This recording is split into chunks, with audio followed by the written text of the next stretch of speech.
Yo, what's up, everybody? Yo, Kale here. So, as we approach the weekend and the future betas, we're gonna have a lot of new people here. So, this is just a video to kind of help you get ready for what is Rematch. So, for starting off, we're gonna go over some of the basics. First and foremost is possession. When your character is moving around, the ball automatically tracks to you. This means you have possession of the ball. And this also means you are vulnerable to things like tackles. So in order to get rid of it, you will press A or X if you're playing on PlayStation, and that will kick the ball away from you. When you do not have possession of the ball, you are untouchable. So the balance of the game is to pretty much choose and pick when you have possession and when you don't, based on the defenders around you. That's going to be first and foremost. In order to do that, it's going to help with your dribbling, and you can press A in any direction of your left analog stick. So it's going to be based on your movement. As you see, I'm looking behind me, but my guy still kicks forward because that is the orientation of my character. All right, next up we have our passes. This is going to be the X button for Xbox and the square button for PlayStation.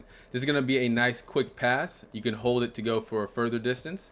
As you see, if I hold it here, it goes about to the edge of the circle, if I recall the ball. And if I just tap it, it will go not even across the line. So again, big aspect of the game is choosing when to add that power. These can also be added to a modifier by pressing R1 on PlayStation or RB on Xbox, and that modifier will add a air time to the ball, aka a lob. And again, you also have the ability to change the power on those two. Adding a little extra spice to this tap, you can also include A or X, and that will make it a shorter tap. You can do that with a lob. As you can see, it goes there. If I do a full power lob, it goes there. And then if I do a regular powered lob, it goes just a little bit further. So again, picking and choosing your destination. Same principle. Quick tap, full tap, and a short tap. So those are the basic mechanics. Another quick tip is once you first log in, you're going to want to come over here and play with the presets of the game. Because this game is very heavily dependent on fast reaction time and good decision making, the last thing you want to do is kind of get used to control and then switch it. So right off the jump, start playing around with the button setup you want to have and then nailing it airtight. And for our most important factor, I know we have a bunch of egoists out here, so I'm going to tell you, I'm going to give you exactly what you want. It's going to be the shoot mechanic. Here you're going to hold the RT or the was it PlayStation people? R2. You're going to hold R2, you can charge it up, having a full-on shot. You can also tap it, a nice quicker shot. Of course, it's going to be less power. Now, the fun part about this game is you have modifiers in terms of a curve. So if I'm aiming here and the time I shoot the ball, if I put an input on my left stick while aiming, that's going to be the direction I add the curve. So if I have my left stick tilting to the right as I'm shooting, it will have a curve and still make its way over into the goal. Again, you can do this in any directions. You can go high, which will make the ball a little more floaty, or you can do a down spin, which will make the ball drop like a damn stone, brother. You like that? A good quick tip. Ooh, that's a nice little tongue twister there. A nice quick tip. Here, if you're passing it along with a shot, I highly suggest adding a down spin so you can mitigate the bounce of the ball, because a lot of people get tripped out on that. Now I bet you saw that right there, didn't you? That's called the volley action. So if the ball is coming towards you, this volley action, you can put any action button. You can do the push ball for A or X. You can do the tap ball for X or square, or you can shoot the ball with R2 or RT. Saying all these words are kind of hard, but that will be the fastest and most controlled you can be. You can't be hitting this because you don't technically have possession of the ball. So if you want to do a quick tap, boom, that's going to end up being a header when you have airtime. You saw that athletic play. Boom. Again, you can do it in any direction you want. And that's going to be the main skill. So if you have a quick tap and you have defenders around it, that's what you're going to want to do. Quick volley action to get it out. That's also how you do all your cool kicks and how you do your volleys, your bicycle kicks, and all of these stylish plays. All right, last couple pieces of wisdom I can bestow on you. One, this is going to be your defender stance. If you do not have the ball, this is going to be a way to kind of keep the defender in front of you.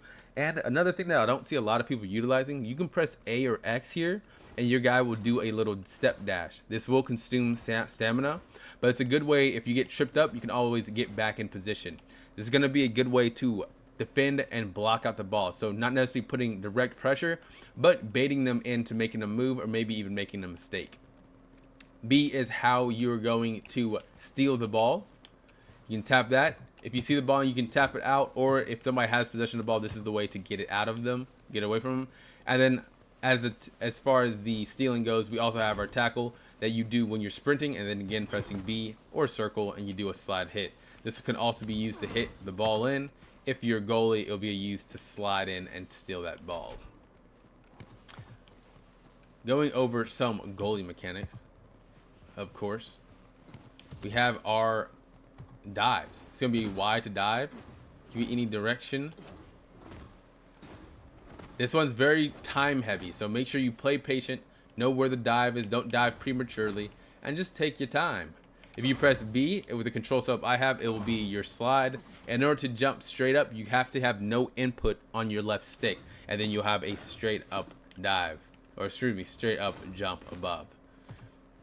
And the last piece I can give you: enjoy the game, but most importantly, rainbow flicking, which is the RB or R1 plus A. It's such a cool move. You don't have to do it every time you touch the ball. I promise you. I promise you. This is going to be very space heavy.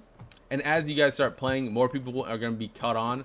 So this is really a move to do when you see someone coming in for a slide tackle. Obviously, they're down and ground oriented.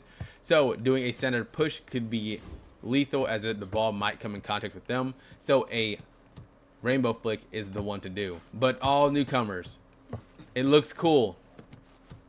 It looks cool. Do not, please do not spam this move. That's pretty much the end of it.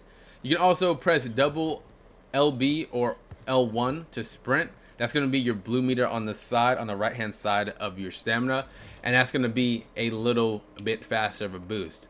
Another tip on this mechanic: you cannot have possession. So here I'm sprinting regular, I can have possession of the ball while I'm sprinting. The moment you do the extra effort or double tapping L1 or LB, you will lose possession and you won't get it back. So just a little food for your thoughts.